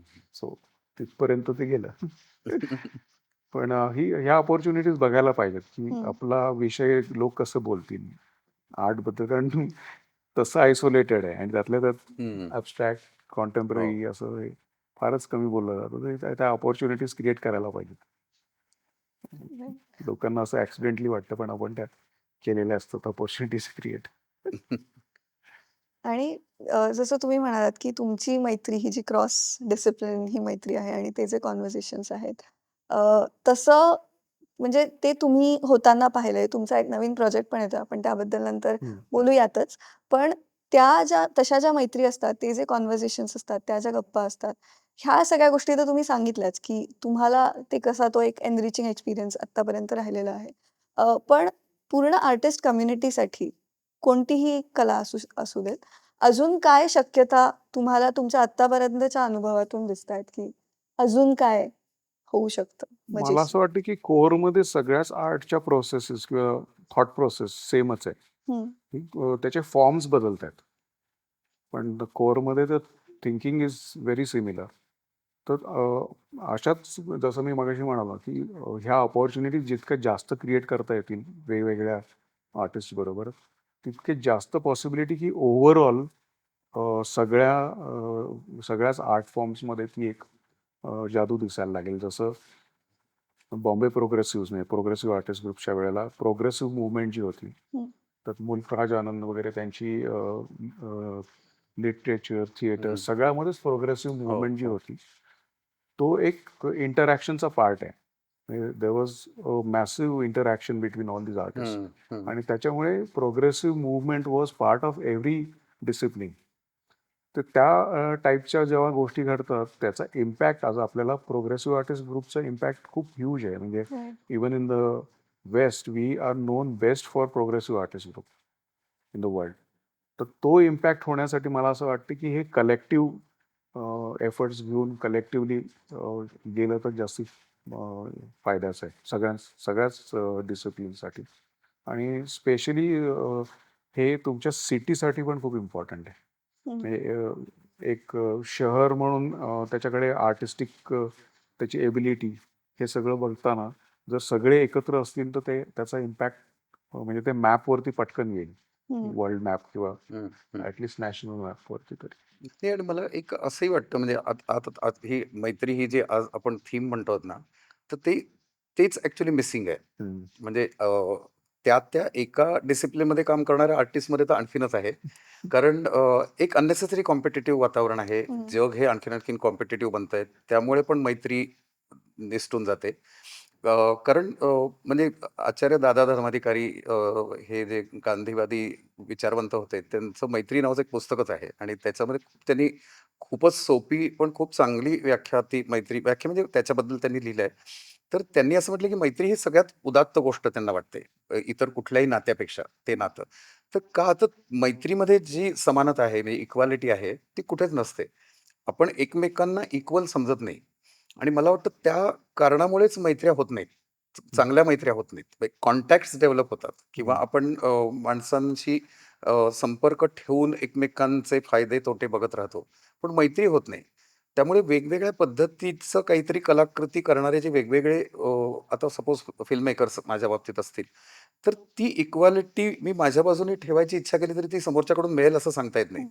आणि तितक्या प्रमाणात मग मैत्री सापडत नाही आणि मग तो डायलॉग किंवा तो संवादही होत नाही. आणि आणखीनच अवघड हे इंटरडिसिप्लिनरी याच्यात हं. होतं आणि त्यात दुसरा प्रॉब्लेम हा पण आहे, की अनेक कलावंत किंवा हे वेगवेगळे आर्टिस्ट जे आहेत ते त्यांच्या क्षेत्रातच खूप विचार करत राहतात. पण दुसरी कला समजून घेण्याची इच्छा किंवा मॅच्युरिटीच त्यांच्यामध्ये नसते. तितक्या प्रमाणात ती कमीच राहतात असं मला वाटतं. म्हणजे आता खूपच चांगली उदाहरणं घ्यायची झाली तर आता रोहिणी भाटे असतील नृत्यामधल्या, कुमार गंधर्व संगीतामधले हं. असतील. तर मला अगदी अचंबित व्हायला होतं, की ह्यांना सगळ्यातली समजूत कशी होती? म्हणजे रोहिणी भाटेंना साहित्यही कळतं आहे, चित्रकलाही कळते आहे, सगळंच कळतंय. किंवा आता खूप मजेशीर अनुभव होता म्हणजे श्रीपू भागवत हे प्रकाशनामधलं खूप मोठं नाव आणि खूप लेखक त्यांनी घडवले. तर श्रीपू भागवतांनी मी फिल्म आणि एफ-टी-आय वगैरे करायला लागल्यानंतर ते मला म्हणाले, की "अरे, हे एक इंटरेस्टिंग पुस्तक आहे बघ, फॉर्म अँड फिल्म सेन्स नावाचं, आयझनस्टाईनचं. तर हे तुला इंटरेस्टिंग वाटतंय का?" म्हणून मी बघितलं. ते मी पुस्तक उघडलं, तर त्या पुस्तकावरती हाताने लिहिलेलं नाव होतं केशवराव भोळे. आता हो. केशवराव भोळे जे ज्योत्स्ना भोळेंचे पती, आज ज्योत्स्ना भोळे सभागृहामध्ये पुण्यातल्या लोकांना कदाचित ज्योत्स्ना भोळे या हं. गायिकेचा नवरा म्हणून ते आठवतील. पण हा मुळात डॉक्टर माणूस जो कुंकू किंवा वेगवेगळ्या चित्रपटांचा संगीत दिग्दर्शक, अत्यंत एक्सपेरिमेंट्स म्युझिकमध्ये आणि याच्यामध्ये करणारा, हा माणूस सिनेमा माध्यमाचा पण अभ्यास करत होता तेव्हा. तर मला असं वाटतं हे आज होतंय का? तर तसं करणारी खूप कमी माणसं सापडतायत. आणि मग इतर माध्यमांच्या बाबतीत माणसं फार भाबडी असतात. म्हणजे काही वेळेला अत्यंत चांगला गायक आहे आणि त्यांना सिनेमा अत्यंत एवढा नॅरो आणि काहीतरी भाबडेपणाने आवडतो. त्याला त्याच्या बाबतीत तो मोठाच झालेला नाहीये. तर हे थांबेल जर अशा पद्धतीच्या मैत्र्या व्हायला लागल्या तर. आणि मग ते एकमेकांना लक्षात येईल, की अरे, याच्या कलेमध्ये एवढं सगळं आहे. मग या कलेतून मला हे काहीतरी मिळू शकतंय का? हं. म्हणजे इथे फायदा तोट्यापेक्षा एक वेगळं म्हणजे खूप मोठा फायदा आहे ॲक्चुअली हा. म्हणजे टिपिकल संपर्कातून आणि मार्केटिंगमधून आणि कॉन्टॅक्ट्समधून मिळणाऱ्या हं. याच्यापेक्षा. तर ती हं. एनरिचमेंटची आस आणि तो ध्यास पण कलावंतांमध्ये खूप कमी आहे. तर तो जर सापडायला लागला तर त्या मैत्र्या जास्त छान होऊ शकतील आणि त्यातून खूप लोकांना खूप काही मिळेल असं मला वाटतं. हे आता संगीतामधलं मला खूप लिमिटेड कळतंय. पण निदान मी ऐकत राहीन, बोलत राहीन, एखाद्या गायकाशी, संगीतकाराशी तितकं माझा मग कान तयार होत राहील. हं. तर मग त्याच्यामधून मला माझं अंडरस्टँडिंग वाढेल. मग मी चित्रपटामध्ये म्युझिक वापरताना मला जास्त मी मॅच्युरिटीने ते वापरीन. आत्ता जे काही सरधोपट विचार करत असेल त्यापेक्षा. अशा सगळ्या या गोष्टी आहेत असं मला वाटतं. पण हिस्टॉरिकली पण बघितलं तर आपण सगळ्याच मूव्हमेंट्समध्ये हा खरं. आपण बघतोच की क्रॉस डिसिप्लिन डायलॉग झालाय आणि एकमेकांकडनं बार्टर झालेलं आहे बऱ्यापैकी. अगदी, अगदी. बरोबर आहे. आणि मला असं वाटतं म्हणजे मी माझ्या डान्स ट्रेनिंगमध्ये पण मला लहानपणापासून असं सांगितलंय, की ती जी स्टोरी आहे, की एका राजाला डान्स शिकायचा असतो विष्णू धर्मोत्तर आणि पुराण. हां, त्यातली जी स्टोरी आहे किंवा त्याला डान्स शिकायचा असतो, पण त्याला त्याचा गुरु म्हणतो, की "नाही, तू आधी पेंटिंग शिकून ये, तू आधी म्युझिक शिकून ये, तू आधी स्कल्पचर शिकून ये." मला असं वाटतं, की लहानपणापासून मी ऐकते हे किस्से सगळे, पण मला हे दिसतच नाहीये. हं. As a student of dance किंवा ॲज अ प्रॅक्टिशनर मला हे म्हणजे माझ्या पिढीमध्ये तरी दिसत नाहीये. सो मे बी मला आत्ता दिसतंय ते तुमच्यामध्ये. सो मे बी नाही, मला मध्ये ते पण अजून एक दिसेल. एक साहित्यिक भेटले आणि जे खरं तर इतक्या काही-काही गोष्टी करतात, तर ते खूप नम्रतेने मला म्हणाले, की मी jack of all trades and master of none असं आहे म्हणून. तर मी म्हटलं, "अहो, ही म्हण आता खरं म्हणजे आउटडेटेड करण्याची वेळ आलेली आहे. तर why not jack of all trades? आणि हे असणंच किती महत्त्वाचं आहे. हम्म. आणि मग कशाला मास्टर ऑफ वन व्हायचंय तुम्हाला? काही गरज नाही. तुम्ही एवढ्या सगळ्या गोष्टी येणारे आहात, हेच एक मास्टरी आहे. मग त्यामध्ये एक एक्सलन्स तू पकडायला हवास म्हणून जे काही मुलाला ढकललं जातं, मुलाला किंवा मुलीला, तर ते त्यातून मग बाकीच्या गोष्टींपासून तू दूर हो, म्हणजे तुला तुझं गोल सापडेल वगैरे असं नाहीये ते. त्या सगळ्याच गोष्टी कळत-कळत त्यातला एक काहीतरी एक्सलन्सची दिशाही सापडेल नक्की. पण त्या सगळ्या गोष्टीतून एक मॅच्युरिटी सापडेल आणि तितक्या प्रमाणात मला असं वाटतं, की त्या तेवढ्या मैत्र्या करण्याची कपॅसिटी पण मग माणसांची वाढेल. कारण वेगवेगळ्या मैत्र्या करता येण्यासाठी तुम्हाला एक वेगळा मोकळेपणा लागतो असं मला वाटतंय. हं. तो आपण गमावत चाललोय. आपल्याला असं वाटतं, की कशाला करू ही मी मैत्री असं आणि कारण व्हॉट्स in it for me, what's in it for him or her असं अशी नाहीये ही गोष्ट. तर मला असं वाटतं, की तो त्या ओपननेस नी सुरुवात होणं हीच मैत्रीची सुरुवात आहे असं. पण हे मला वाटतं रिफ्लेक्शन आहे सोसायटीचं पण आपण खूप कंपार्टमेंटलाइज झालोय. हं. टाईट कंपार्टमेंट्स आहेत सोसायटीमध्ये पण. मग आर्टिस्ट काही बाहेरनं वरनं टपकलेला नाही, तो त्याचाच पार्ट आहे. हो, त्याच्यामुळे हो. हे बरोबर. त्याचं रिफ्लेक्शन आहे इकडे. I think that way. Right. Yes. आणि मला असं एक विचारायचं होतं तुम्हाला, की तुम्ही दोघं व्हिज्युअल मीडियामध्ये काम करता. जेव्हा मैत्रीची कॉन्सेप्ट किंवा खूप ॲब्स्ट्रॅक्ट कॉन्सेप्ट आहे तसं म्हणायला गेलं, तर काय व्हिज्युअल्स किंवा काय तुमच्या डोक्यात येतात? ते I have trained myself to not to get any काय म्हणू आपण representational visual as an abstract painter painter. Right. त्याच्यामुळे काहीच येत नाही. काय म्हणजे आता सरांच्या मी फिल्म्समध्ये कारण खूप मला हां. Interestingly yes. मैत्री दिसलेली आहे खूप हं. फिल्म्समध्ये त्यामुळे. नाही, पण आता मी म्हटलं तसं ना, मी जेव्हा या ॲक्टिव्हिस्टच्या वेळेला व्हिज्युअल इमेजरी आणि याच्यावरती विचार करत होतो, तेव्हा जो माझा अडकलेपणा मी म्हटलं, तो मला आत्ता मनात आला. म्हणजे हे म्हटल्यानंतर मी प्रेमाने विचार केला, की काय माझ्या मनात आलं. तर मला ते पिकासोचंच चित्र आठवलं, ते असे 2 हात आणि ते फुलं धरलेलं असं म्हणून. पण आता हाऊ ऑब्व्हियस इट इज, की तुम्ही मैत्री म्हटल्यानंतर तुम्हाला ते 2 हात असे दिसतात आणि मध्ये त्याची फुलं धरलेली व्हॉटएव्हर इट इज. तर पण मला असं वाटतं, की आता राजू म्हणाला ते खरं आहे, की ते यातून तुम्ही ॲब्स्ट्रॅक्शनकडे जात नाही. मग तुम्ही तिथेच सीमित करून टाकता त्याच्यात. पण त्यामुळे मला एक इमेज असं आत्ता खरं मनात नाही येत आहे. पण मला एक नक्की जाणवतंय, की म्हणजे फिल्म्समधले असे अनेक क्षण मला मनात येऊन गेले. आमच्या अनेक फिल्म्समधले किंवा वेगवेगळ्या फिल्म्समधले असतील. म्हणजे त्यात अगदी जुले जिमसारखी फ्रेंच फिल्म असेल किंवा वेगवेगळ्या ह्याच्यामध्ये खूप मजेशीर नमुने येऊन गेलेत फ्रेंडशिपचे. तर त्याची अ, असे काय म्हणता येईल मॉन्टाज मनामध्ये येऊन गेल्यासारखं झालं रादर दॅन एक सिंगल इमेज. म्हणजे जी पहिली आली ती मी नाकारली आणि मग मी फिरून आलो मनातल्या मनात असं. तसं काहीतरी म्हणता येऊ शकेल खरं. आणि ते जितकं ते ॲब्स्ट्रॅक्ट राहील आणि जितकं ते नॉन ऑब्व्हियस राहील, तितकं ते छान असेल किंवा होईल असं मला वाटतं. आणि तेवढ्या ॲक्चुअली ते खरं पॉसिबिलिटीज. मैत्री म्हणजे रिअल मैत्रीतही ते असायला हवं असं मला वाटतंय. आत्ता आपण त्याच्या व्हिज्युअल सिम्बॉलिझमबद्दल बोलतोय. पण अ, मैत्री सुद्धा जितकी धूसर, ॲब्स्ट्रॅक्ट आणि अशी थोडी काय पटकन हातात न सापडेल अशी असेल, तर ती जास्त मजेशीर असेल. कारण नाहीतर ती पण अशी खूप ठोस होऊन गेली, तर ती कदाचित मग ते again you complete the circle आणि स्टॉप देअर ह्याच्याशी होण्याची शक्यता आहे. तर ती सतत ओपन एक्सप्लोरिंग. एंडेडच राहायला पाहिजे. हां, ती अशी इकडे ॲब्सोल्युटली. गेली, तिकडे गेली, नाही सापडत आहे असं ते. त्यात पण एक्सप्लोरेशन सुरू व्हायला पाहिजे आणि सुरू असायला पाहिजे सतत. हां, म्हणजे ते ते बहिणाबाई मनाबद्दल म्हणतात तसं, की ते आत्ता होतं इथं आणि आत्ता गेलं आकाशात वगैरे तशा पद्धतीचंच काहीतरी आहे ही ॲब्स्ट्रॅक्ट कन्सेप्ट मला वाटतं. इंटरेस्टिंग. आणि एक मला असं म्हणजे तुमचं जे तुम्ही आता प्रोजेक्ट करत आहात, हं. त्याच्याबद्दल पण अजून जाणून घ्यायला आवडेल, की त्याची सुरुवात कशी झाली आणि ते त्या आम्ही प्रेक्षकांना पण सांगूच नक्कीच आणि खूप उत्सुकता आहे ते नाटक बघण्याची. आता तर तो त्याबद्दल सांगेल कारण त्याच्या डोक्यावर अख्खा प्रोजेक्ट आहे. हां, म्हणजे त्याच्याकडे जाण्यापूर्वी एक थोडं मला हे सांगता येईल, की राजूचं आत्ता एक म्हणजे खरंच आपण पुण्यात आहोत ही फार मजेशीर गोष्ट आहे. म्हणजे पुण्यात त्या अर्थाने खरंच चांगलं व्हायब्रंट गाव आहे आपलं आणि त्यात बरेच काही ना काही चांगले प्रकार चालू असतात. एक्सपेरिमेंटल थिएटरमध्येही बरेच चांगले प्रयोग चालू असतात. तर आत्ता अनेक अशा प्रयोगांमध्ये राजू जिथे दिसतोय तर ते खूप छान वाटतं. म्हणजे आता अतुल पेठे हा पुन्हा दुसरा आमचा तसा एक चक्रमित्र आहे, ज्यांनी ते आता मॉल प्रॅक्टिस मॉल प्रॅक्टिस. नावाचं नाटक केलं. तर त्याच्यामध्ये ॲक्चुअली मी थोडं विसरून गेलो होतो, की राजूचं काहीतरी आहे असं म्हणून. केव्हा तरी आमच्या बोलण्यात आलं होतं. पण मी जेव्हा तो प्रयोग बघायला गेलो आणि मग त्या नर्तिकेनी ते त्याच्यात कापड आणि या काही गोष्टी दिसल्या आणि मी म्हटलं, "अरे राजू!" असं मला झालं.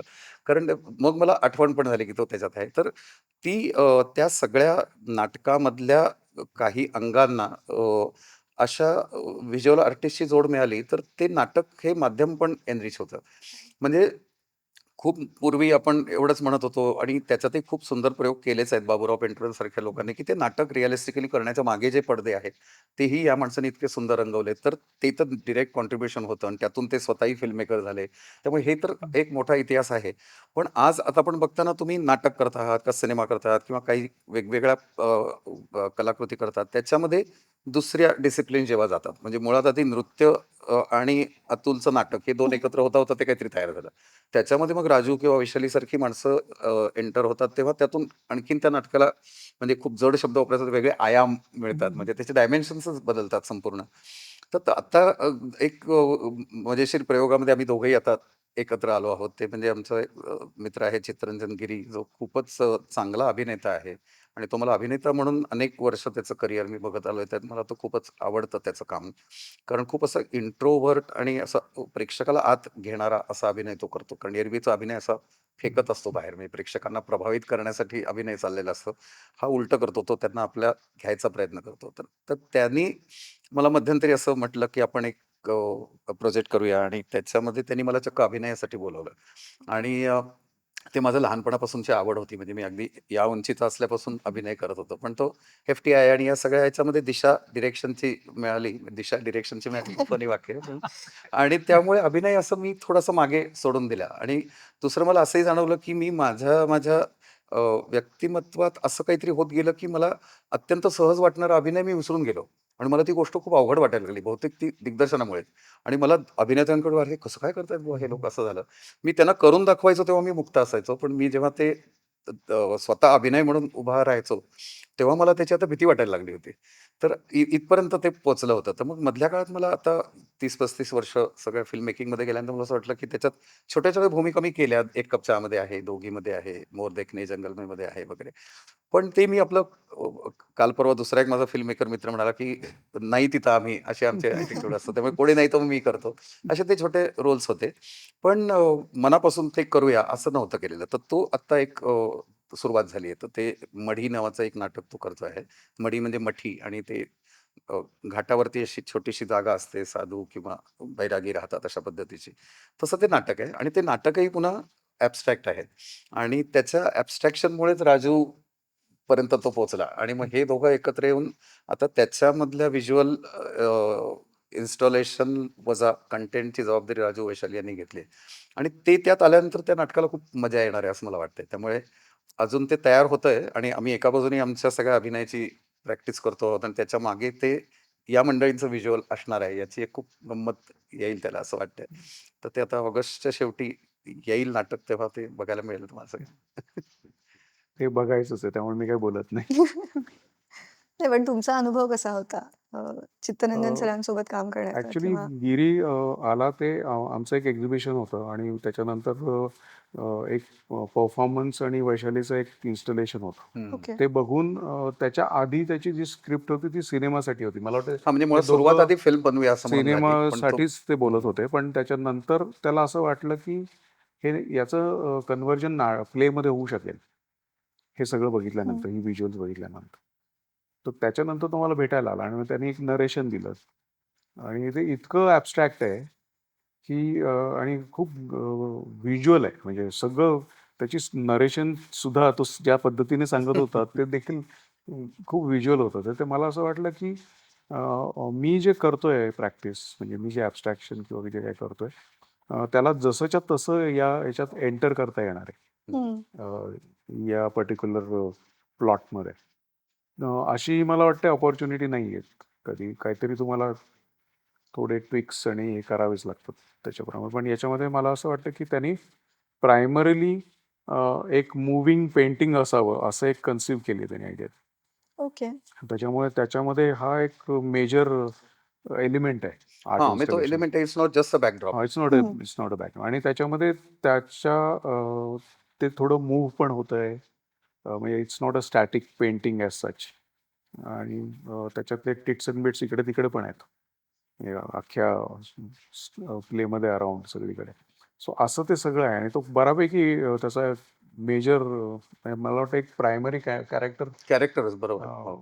व्हिज्युअल आर्टच आहे त्यातलं. त्यामुळे खूप इंटरेस्टिंग वाटलं मला इंटरव्हेन्शन त्याचं आणि मग त्याची प्रोसेस पण खूप इंटरेस्टिंग वाटते मला. मी हं, जसं रिहर्सल्स बघतोय अ, सुरुवातीला त्यांनी एक ढोबळ स्केच केल्यासारखं हे सगळं आधी त्यांनी हं. बसवलं. मग नंतर त्यांनी थोडेसे स्पॉन्टेनियस चेंजेस केले आणि मग नंतर एकदम बारीक मायन्यूट डिटेल्स तो यांच्याकडनं करून घेतोय ओके. एक्सप्रेशन्समध्ये आणि याच्यात डायलॉग एकही नाही आहे हं. या अख्ख्या नाटकामध्ये. तर म्हणजे हे सगळं एक्सप्रेशनवरती आणि तो बारीक बारीक बारीक त्यातले नुआन्सेस व्यवस्थित एक्सप्लेन करून काढून देतो. तर खूप त्याची प्रोसेस मला फार आवडली. जसं एक आर्टिस्ट करतो की एक पहिलं ढोबळ एक कॉम्पोजिशन कुठे काय हं. बसणार आहे आणि मग ते पोर्ट्रेट करताना फॉर एक्झाम्पल हं, हं. की जनरल चेहरा इथे येईल इथे आणि मग तो हळूहळू डिटेलिंगकडे जातो. तसं ते त्यांनी केलंय. मला ते खूप आवडलं त्याचं हं. कमाल. प्रोसेस. हे जे एवढी दाढी वाढलेली सॉरी एवढी दाढी वाढलेली ती त्या याच्यासाठी आहे. नाही थोडी एरवी कमी असते थोडी ती. ओके. आय थिंक ह्याच्याने अजून आतुरता वाढली आहे त्या नाटक येस. बघण्याची. सो आय होप हो, ते नक्कीच. खूपच लवकर आम्हाला आमच्या भेटीस येणार आहे. अ, म्हणजे हे जे असे एक्सपेरिमेंट्स असतात, प्रयोग असतात, मागे शमाताईंनी पण झपूर झाला हम्म. असं बरंच काय-काय होतंय म्हणजे चित्र आणि शिल्प आणि म्युझिक आणि डान्स असं सगळं एकत्र आणण्याचे जे प्रयत्न होत आहेत. नक्कीच आपण आत्ता जसं ऐकलं, की त्याच्यामध्ये अशा मैत्रीमध्ये, अशा कोलॅबोरेशन्समध्ये ग्रोथ आहे. एक नवे पर्स्पेक्टिव्हज आहेत. आपापल्या कलेबद्दलच स्वतः नवे उमजण्याच्या गोष्टी आहेत. पण त्यासोबतच त्याच्यामध्ये काही चॅलेंजेसही आहेत का? किंवा काय आत्तापर्यंत न करण्याचं किंवा गोष्टी थांबण्याचं कारण काय असावं? खूप वर्ष पडलेला प्रश्न आहे मलाही. की का घडत नाहीये हे? म्हणजे हं. आम्ही खूप जास्त डेलिब्रेट प्रयत्न केले. पुण्यात सगळ्यांना बोलवायचं, बोलायचं, चर्चा करायची. कॅफे सनराईज म्हणून एक इराणी हं. कॅफे होतं. तिथे मी आणि वैशाली तिथे एक्झिबिशन्स करायचो. राइट. हो, आठवतंय मला हे. हो. हं. आणि मग तिथे आम्ही सगळ्या आर्टिस्टना बोलवायचो. म्हणजे त्यावेळेला एक डोक्यात असं होतं, की जसं पॅरिसमध्ये सगळे आर्टिस्ट कॅफेमध्ये भेटायचे आणि हं, हं. त्या पद्धतीचं काहीतरी होऊ शकतं असं. आणि असं करत आम्ही दरवेळेला सगळ्यांना बोलायचो. मी मग माझ्या पद्धतीने बोलायचो. सगळे गप्प बसायचे. चहा प्यायचे आणि निघून जायचे. मग असं करता तो ग्रुप असा रिड्यूस होत मी आणि वैशालीच राहिलो त्याच्यामध्ये हं, त्या हं. ग्रुपमध्ये. पण हे का घडत नाही हा खरंच मलाही खूप मोठा प्रश्न आहे. म्हणजे अ, त्याच्या मागचे रिझन्स नाही कळत आणि खूप वर्ष चालू आहे प्रयत्न माझा. पण मला त्याच्यात खरंच कळत नाही हे त्याच्या मागचं इंटेन्शन काय आहे. कारण मला असं वाटतं एकदा करणाऱ्या केलेल्या माणसाला त्यातली मजा कळालीच असेल पहिल्या हां. ह्याच्यामध्ये. ते मला त्याचं कारण ओव्हरऑल आपली व्यक्तिमत्वच आपण बंदिस्त करून घेत हं. राहतो आणि त्यामुळे मग तो खुलेपणा तयार होत नाही. अ, त्यामुळे पण माणसं अशी हो, एकत्र येत नाहीत असं मला वाटतं. म्हणजे ती वुडी एलनची एक फिल्म आहे मला वाटतं नाईट इन पॅरिस हं, म्हणून. त्याच्यामध्ये म्हणजे इकडून काय सार्त्र येतोय, दुसरीकडून हं. बेन्युएल येतोय, तिकडून दाली येतोय, मग कोणी फेमिनिस्ट रायटर त्यांच्याशी वाद घालते. मग तिकडून काहीतरी पिकासो आणखीन काहीतरी 4 अफेअर्स करतोय. अशा सगळ्या गोष्टी हे इतकं तर ते बघताना मला इतकी गंमत वाटली, की अरे हे शक्य आहे पुण्यामध्ये. हं. हा व्हायब्रन्स जो आपण म्हणतोय तो. हं. आणि म्हणजे इतिहासामध्ये ती मोठी माणसं आहेत, पण आपल्या आजच्या कॉन्टेम्पररी जगामध्ये आपणच आहोत ना ते. आपणच ते करायला हवंय आणि तो मुक्तपणा आणि तो चक्रमपणा हा आपण जर गमावून बसलो आणि आपण जर काहीतरी एक सरधोपट मार्ग पकडला आणि तेवढ्याच आपल्या छोट्या-छोट्या काहीतरी सापडलेल्या म्हणजे ते पाण्यामध्ये असं उडी मारताना एक दगड सापडला म्हणून मी इथेच उभा राहणार. असं मी पोहणारच नाही पुढे असं म्हणत उभं राहिल्यानंतर होईल. तसं माणसं करून घेतायत आणि मग ते अरे तिथे दिसतोय तो दुसरा माणूस. तू जरा थोडा पाण्यात पोह किंवा ओला हो. पोहचशील तिथे आणि मग इंटरेस्टिंग वाटेल तुला त्या माणसाला भेटायला. असं होत नाही ते. तर ते म्हणजे न करण्याचंच एक आता जे वातावरण आहे त्यामुळे ही स्टॅग्नन्सी नक्की आहे असं मला वाटतं. तर ते सोडायला हवं लोकांनी नक्कीच आणि त्याच्यासाठी एक कसं आहे ना म्हणजे आता मैत्रीविषयी आपण बोलतोय ना, तर त्यातला एक दुसरा फार इंटरेस्टिंग गोष्ट असं वाटतं, की त्याच्यात रिस्क पण आहे. मैत्री ओके. करण्यामध्ये. आता असं एकदम माझ्या मनात मुद्दा आला. म्हणजे अशा अर्थाने, की म्हणजे रुमीच्या एका कवितेमध्ये आहे, की ते प्रेम तुम्हाला पहिल्यांदा व्हल्नरेबल करतं. हं. अत्यंत केविलवाणं बनवतं असं. तर इन अ वे ते मैत्रीला पण लागू आहे, की तुम्ही व्हल्नरेबल व्हायची तयारी ठेवायला पाहिजे. म्हणजे समोरच्या माणसाने समजा मन दुखावलं, तर ती एक शक्यता आहे. तर ती पण मैत्रीमध्ये ओपन जर राहिली ना, तर मग तिथून पुढे काहीतरी आणखीन मज्जा असू शकते. पण मी दुखावून घेणार नाही म्हणून मी जर माझ्याच भोवती कडेकोट भिंती तयार केल्या, तर मग तुम्ही त्या भिंतींमध्ये राहा सुखाने असंच म्हणावं लागेल असं. मग तितक्या मैत्र्यांना तुम्ही कधीच ओपन राहणार नाही असं मला वाटतं. आणि मग पुढे जाऊन आता इथे आम्ही 2 पुरुषच बसलेलो आहोत. पण मग ते स्त्री-पुरुष असेल, व्हॉटएव्हर आणि पुन्हा त्याही बायनरीच्या पलीकडे अगदी आज LGBTQ प्लस बद्दल आपण बोलतो. तर एक मोठं जग आहे आणि वेगवेगळ्या प्रकारची माणसं आहेत, वेगवेगळ्या स्वभावांची माणसं आहेत. पण त्या मैत्र्या करण्यासाठी आपण 4 पावलं पुढे जाणार का? हं. त्यांना 4 पावलं पुढे बोलावणार का? ती रिस्क घेणार का? त्यातून कदाचित नाही होणार मैत्री. होईल, तुटेल, परत होईल. कधीच पुन्हा जुळणार नाही. ह्या सगळ्या पॉसिबिलिटीज ओपन ठेवायला हव्यात असं मला वाटतं. पण त्यासाठी एकूण घाबरटपणा सोडायला हवा. एकूण आयुष्याकडे बघण्याबद्दलचं असं मला वाटतं. थोडंसं धाडस अजून. भरपूर. थोडंसं नाही थोडंसं. एक्झॅक्टली. नाही, पण थोडंसं would be a good start I think. हां, टू बिगिन विथ म्हणजे. Begin with. येस. एक सिनॉप्सिस एक शेअर करेन, पण तुम्हाला एक नोट, एंडिंग नोट काय शेअर करायची आहे ती? ओके. हं. हा जसं म्हणाला तसं be open hmm. To whatever comes to your life. नाही खरं आहे म्हणजे म्हणजे मैत्री करणं किंवा हवीशी असणं हाच मुळात एक वर्ल्ड व्ह्यू आहे असं मला वाटतं. म्हणजे अदरवाईज मैत्री हा शब्द तसा खूप लूजली वापरला जातो हं. आणि म्हणजे अनेकदा कसं होतं ना, की शाळेमध्ये आम्ही एकत्र होतो म्हणजे आम्ही मित्र आहोत. या लेव्हलवरही आपण म्हणतो. पण खरोखर तुम्ही त्यांच्याशी मनाने जुळलेले असता का? आणि अनेकदा असं होतं, की मग स्त्री असतील, पुरुष असतील, कोणीही असतील, तर त्यांचं असं होतं, की ते त्या आभासात आपण राहतो, की जणू काही हे म्हणजेच मैत्री आहे. तर ते तसं नाहीये. त्याचं त्याची एक मर्यादा आहे. तेवढंच आहे ते.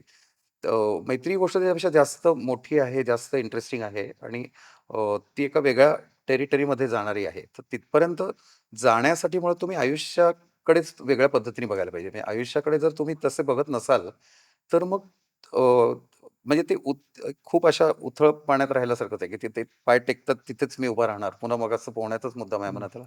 तर ते तसंच आयुष्य किंवा काही माणसं तर काठावरच बसणं असं म्हणतात. ते एक काहीतरी ते सुंदर शेर पण आहे, मला तर आठवत नाही, की ते तुम्ही काठावरच बसलात तर मग अवघड आहे तुमचं अशा पद्धतीचं. तर ते तसं स्वीकारणाराच समाज खूप मोठा आहे. हं. आणि मला असं वाटतं, की मग आर्टिस्ट आणि यंत्रोपणचं तेच काम आहे ना, की ते ते उतरतात खोल पाण्यात, चिखलात कुठे जायचं तिथे उतरतात आणि तर तसं तो मैत्रीचा झोन पण आहे आणि तो डिस्कव्हर करत राहतात आणि ते मला असं वाटतं, की मग आर्टिस्टनी ते करायचं नाही तर मग कोणी करायचं? Right. On that note I think thank you so much या थँक्यू. कॉन्व्हर्सेशनसाठी. खूपच एक आगळी-वेगळी मैत्री आणि त्यातून आगळे-वेगळे टेकअवेज आणि लर्निंग्स आज मला बघायला मिळाले. खूप मजा आली. आणि मला प्रेक्षकांना पण आय थिंक तेच सांगावसं वाटेल, जे आर्टिस्ट्स आहेत ऑडियन्समध्ये, थोडंसं धाडस करा. सरांच्या म्हणण्यानुसार खूप धाडस करा. पण आय थिंक थोडंसं would be a good start. आणि अशा इंटरडिसिप्लिनरी, क्रॉस डिसिप्लिनरी मैत्रीमधून काय होऊ शकतं हे आपण आत्ता बघतोय. त्याचा एक एक्सपिरियन्स आपल्याला खूप लवकर येणार आहे. सो आवर्जून मढी हे नाटक बघायला जा आणि कलाकारांच्या मैत्रीतून आणि कोलॅबोरेशन्समधून काय शक्यता निर्माण होऊ शकतात. त्यामुळे एक पूर्ण आर्टिस्ट कम्युनिटी आणि एक अख्खं शहर कसं अजून समृद्ध होऊ शकतं, हे आपण आज पाहिलंय. सो मला असं वाटतं, की ह्यातून खूप घेण्यासारखं होतं आणि कलाकारांनी ते घ्यावं. सो आम्ही वाट बघू तुमच्या रिएक्शन्सची आणि तुमच्या कोलॅबोरेशन्सची आणि मे बी ते कोलॅबोरेशन्स कधीतरी आपण इथे परत डिस्कस करूया. So thank you so much. Thank you. Thank you.